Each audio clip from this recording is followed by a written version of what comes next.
Assalamualaikum warahmatullahi wabarakatuh. Selamat datang di channel Jona Belajar Mandiri. Selamat pagi anak-anak semua. Anak-anak, silakan bagi yang belum subscribe, klik subscribe.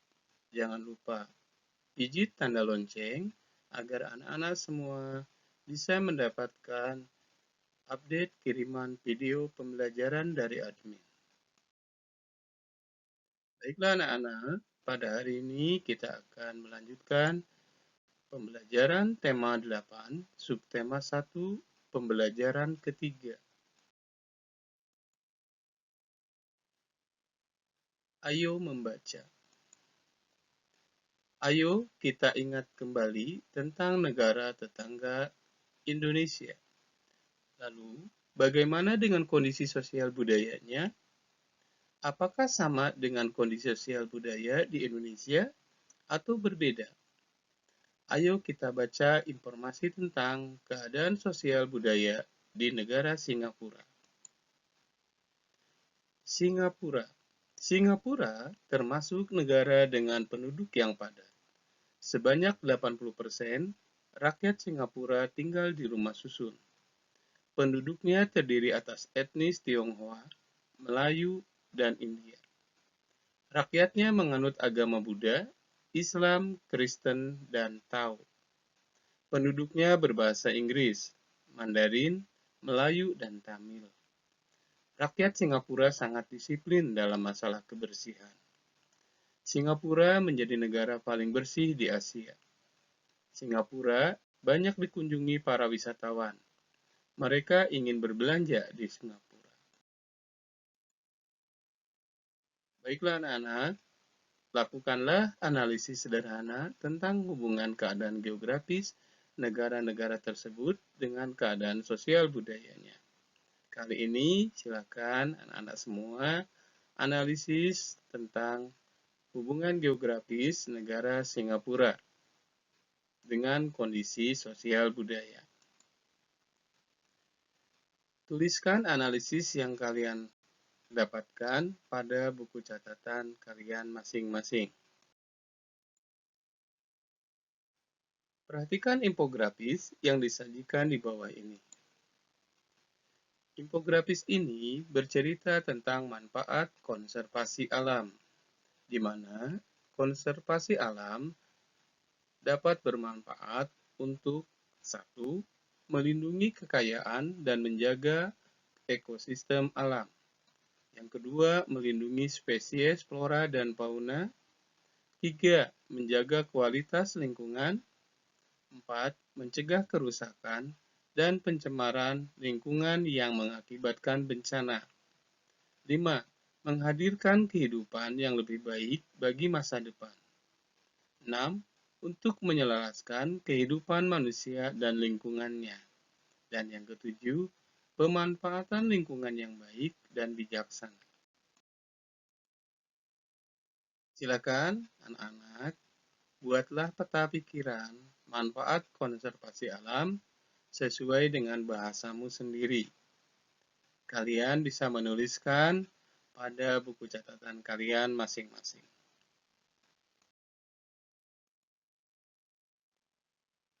Hak dan kewajiban pelajar sebagai bagian dari warga negara Indonesia. Kewajiban pelajar antara lain: yang pertama, belajar dengan giat dan tekun, mengikuti upacara bendera dengan tertib, mematuhi peraturan yang berlaku di sekolah, dan menjaga kebersihan dan kenyamanan di sekolah. Sementara, hak seorang pelajar antara lain mendapatkan pengajaran dari guru, mendapatkan nilai ulangan sesuai dengan usahanya masing-masing, menggunakan fasilitas sekolah, dan menikmati suasana belajar yang nyaman.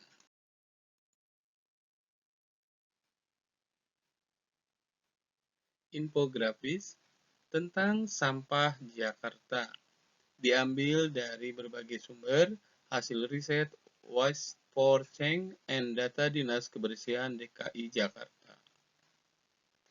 Sampah yang dihasilkan oleh penduduk Jakarta setiap hari kurang lebih sekitar 6.270 ton, yaitu sama dengan berat 25 ekor ikan paus biru, atau dapat menutupi 4 lapangan sepak bola.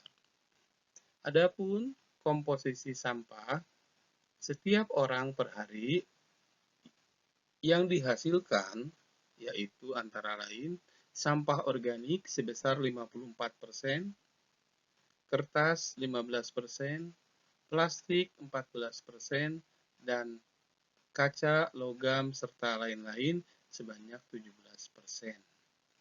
79% sampah Jakarta dikirim dan diolah di TPST Bantar Gebang, Bekasi, dan 20% sisanya didaur ulang atau tidak terangkut.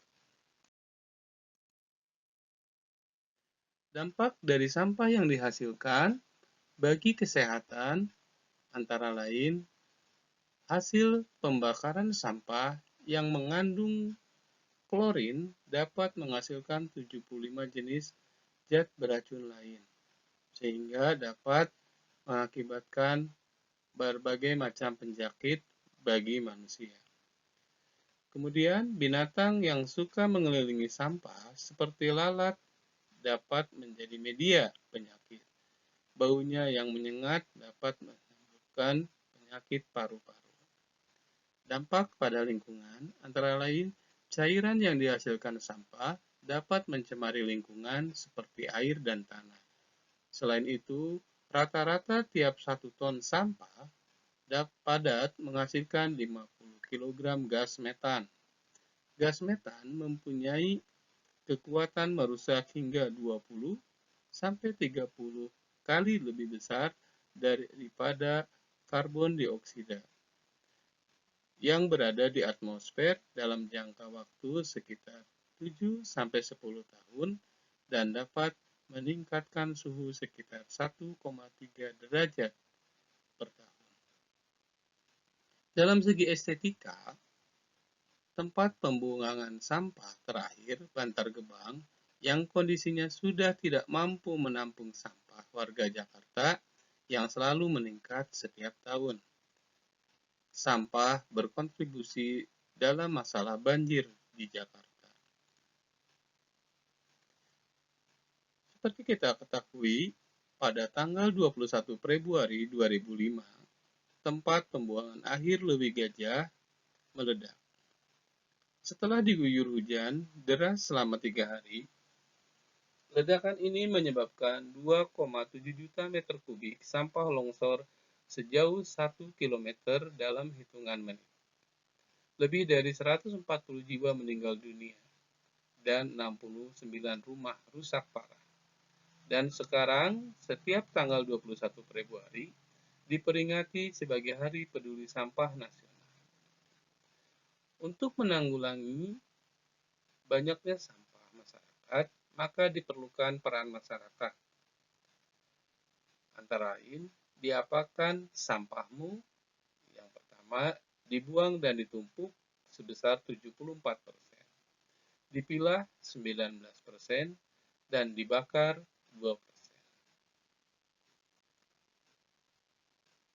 Warga masyarakat rela membayar retribusi sampah lebih dari 50.000 per bulan asal dikelola dengan baik sebanyak 65% masyarakat. Sehingga diharapkan dengan kemampuan masyarakat untuk membayar pengelolaan sampah dapat berlangsung dengan baik. 55% masyarakat tidak tahu kemana sampah akhirnya akan dibuang. Apa yang kamu pikirkan ketika mendengar kata sampah? Nah, sebagian besar, hampir 98% menjawab kotor dan bau, dan sisanya 2% menjawab recycle atau daur ulang. Nah, perhatikan bahwa skala rata-rata keinginan masyarakat DKI Jakarta untuk bertanggung jawab pada sampah sebesar 7,6 dari skala 10. Jadi, ada harapan menuju perubahan yang lebih baik. What can we do? Apa yang dapat kita lakukan dengan sampah? Nah, di sini ada beberapa metode pengurangan sampah dari sumbernya. Yang pertama, menghabiskan makanan. Kemudian, memilih produk kemasan yang besar. Menghindari barang dengan umur pakai pendek, serta mendaur ulang. Metode pemilihan sampah dapat dilakukan. Yang pertama, sampah dipisahkan dulu, yaitu sampah yang mudah membusuk, atau sisa makanan, sampah kebun atau tanaman, dedaunan, ranting, dan lain-lain. Dari sampah yang mudah membusuk dapat dijadikan kompos, baik secara mandiri atau dikirim ke tempat pengomposan. Nah, dari sini dihasilkan kompos yang dapat bermanfaat untuk lahan kebun, halaman rumah, atau untuk tanaman hias, dan lain-lain. Kemudian bisa juga digunakan bagi tanaman yang ditanam dalam pot, padi, toga, buah-buahan, sayur-sayuran, dan lain sebagainya. Sedangkan sampah yang sulit membusuk, seperti plastik, kresek, kertas, kardus, kaca, dan logam, dapat disumbangkan atau dijual ke tempat barang bekas, tempat daur ulang, atau tukang rongsok dan pemulung. Mari kita sama-sama kita wujudkan Indonesia bebas sampah tahun 2020.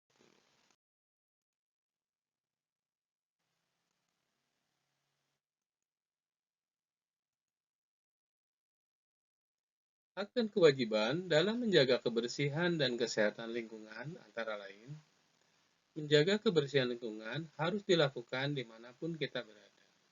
Laksanakanlah tugas membersihkan rumah dengan penuh tanggung jawab. Lingkungan yang bersih akan membuat penghuninya sehat. Ayo, biasakan menjaga kebersihan di lingkungan. Mulailah dengan hal-hal yang mudah, seperti membuang sampah di tempat sampah. Tugas mandiri, silakan identifikasi tanggung jawab kita sebagai anggota masyarakat dalam menjaga lingkungan kita dari sampah. Silakan kalian tuliskan jawabanmu pada buku tugas kalian masing-masing.